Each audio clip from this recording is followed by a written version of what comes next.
kick back, hang out while we talk about 12 amazing college athletes and 5 women's college basketball teams. This week, those teams will be the UConn Huskies, the Notre Dame Fighting Irish, the USC Trojans, the TCU Horned Frogs, and the Alabama Crimson Tide. And y'all see this comment? I got something for homeboy talking about who TF is Aalyah Nye.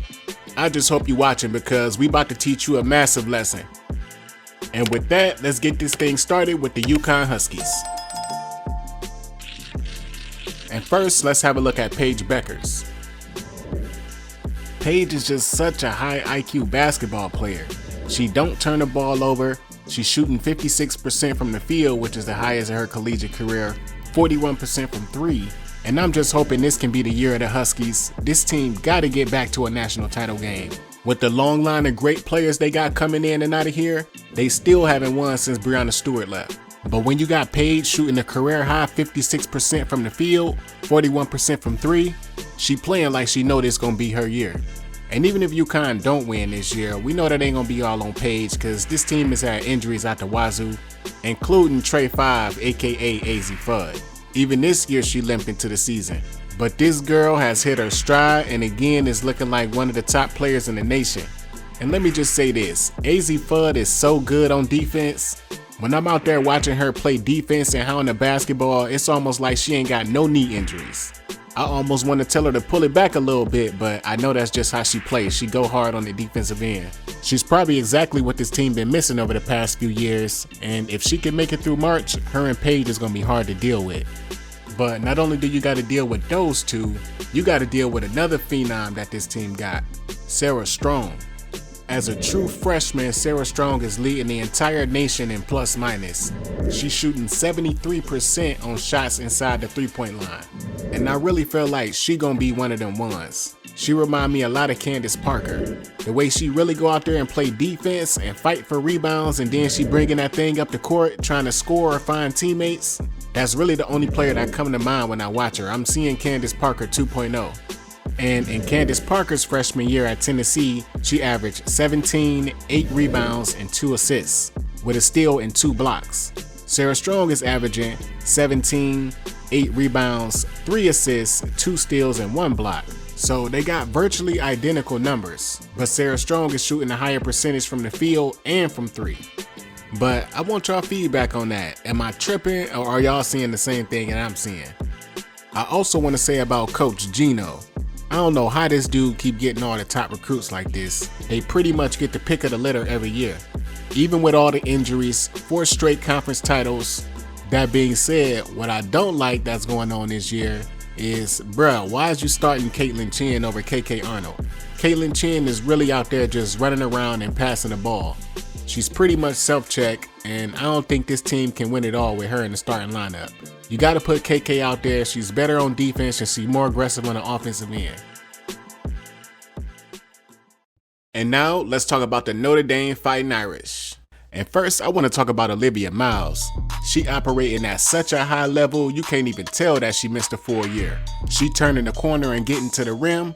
She's seeing where everybody at and delivering the ball on time and on target, leading the conference in assists for the 3rd straight year.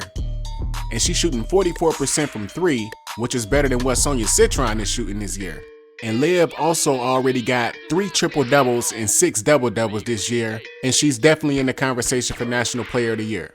But what I'm most impressed by is how she improved her 3-point shot.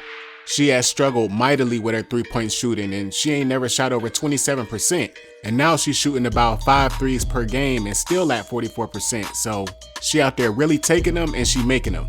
And when you see young players like this actually improving their game in those specific areas, then you know you got somebody special. Another somebody special they got is Socia Citron. Now I know I said Olivia Miles is shooting a better percentage from 3, which is true, but Sonia is still shooting 36% from 3, which is goddamn good. And I know a lot of people didn't like that I dropped her to the 2nd round in my mock draft, but she can still move up. What I hope I'm not doing though, to be honest, is kind of putting her in that Marina Mabrey role. In Marina Mabrey's time at Notre Dame, she played with Arike Ogunbowale, Breonna Turner, Lindsey Allen, Jackie Young, Catherine Westbeld, which is Maddy Westbeld's sister, and also Jessica Shepard, who was considered one of the top bigs in college. Marina Mabrey dropped to second round number 19 pick, but if you look back on that 2019 draft now, Marina Mabrey should have been a top 5 pick. And that scenario is literally stuck in my head when I think about Socia Citron.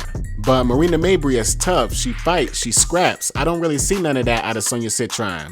My only point is, I want to see her being a little bit more tough, because you got to be a dog to be in the WNBA, otherwise they gonna eat you alive. And I know I just made mentions to big sis, so let's talk about little sis, Maddy Westbeld.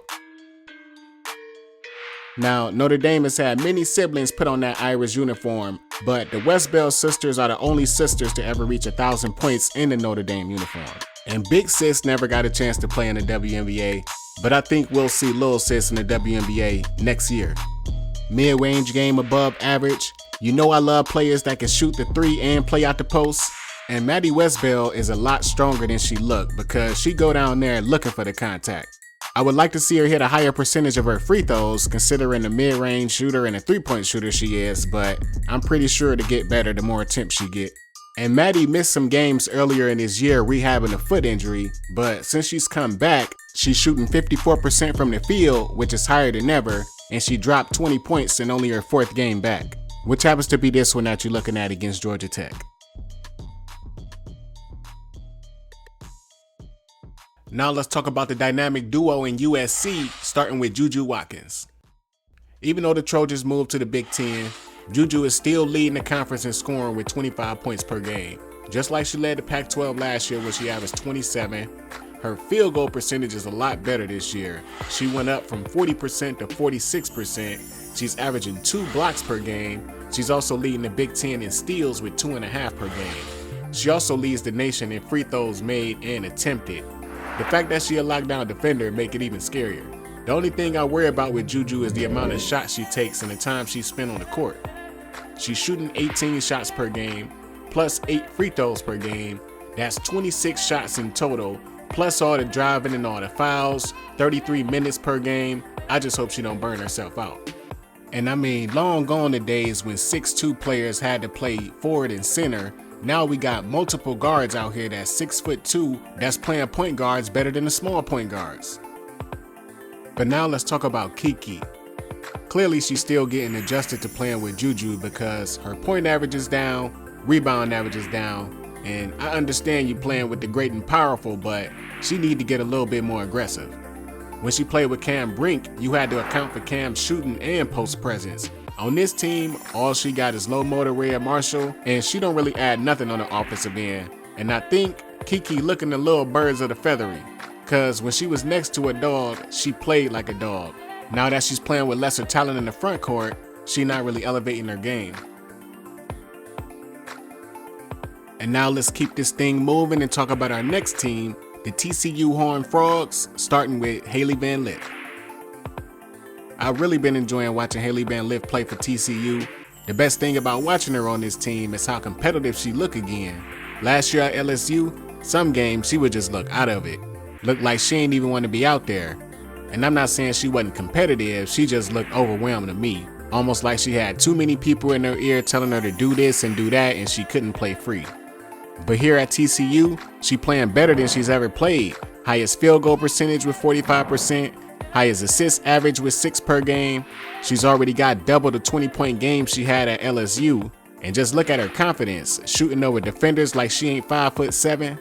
The only thing I'm still slightly struggling with is how she gonna play when she gotta compete against the best of the best. And I mean in the tournament and in the WNBA.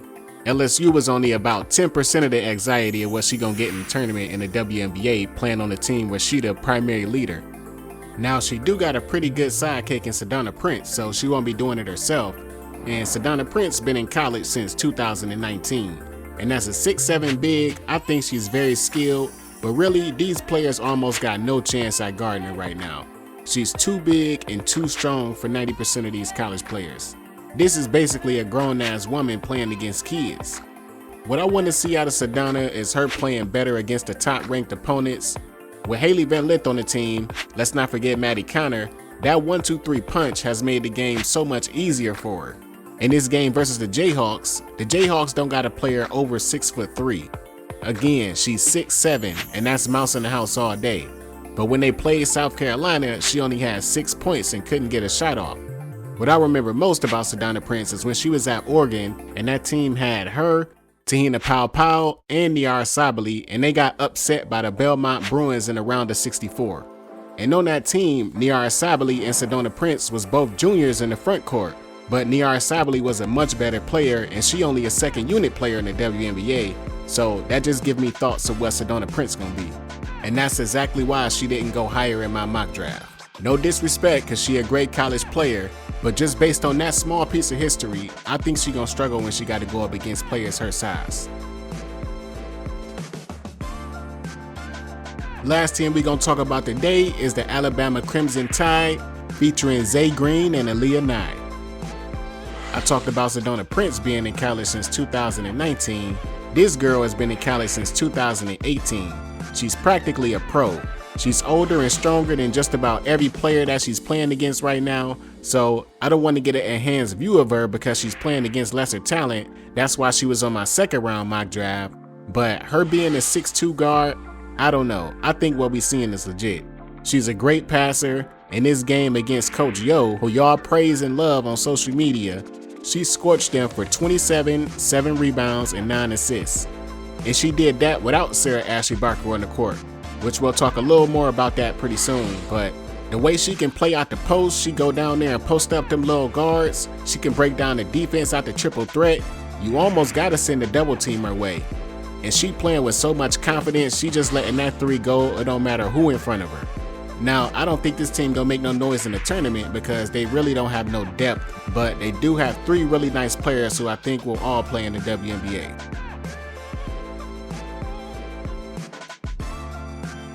Now, for the fool who jumped on my video and actually said, "Who TF is Aalyah Nye? Are you serious?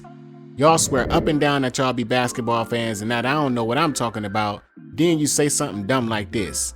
So tell me, how you want to see it, bruh? You want to see the post fade on this end of the court or the other end of the court? That's pure talent. Sharpshooter like Bret Hart. Come on, Aalyah, we all around the world with it. Right wing, buckets. Right corner, buckets. From the hash mark, count them up. Oh, she ain't done yet. Sit your ass back down and experience this dead eye shooting. Top of the key, money hand over fist. Over 2 defenders. Take that with you. And that's why I wonder in Indiana, Caitlin Clark need a player like this. Hands always ready. And count them up. 1, 2, 3. 7 threes in one game. That's who Aalyah Nye is. So thanks for telling me you don't watch Alabama without telling me you don't watch Alabama.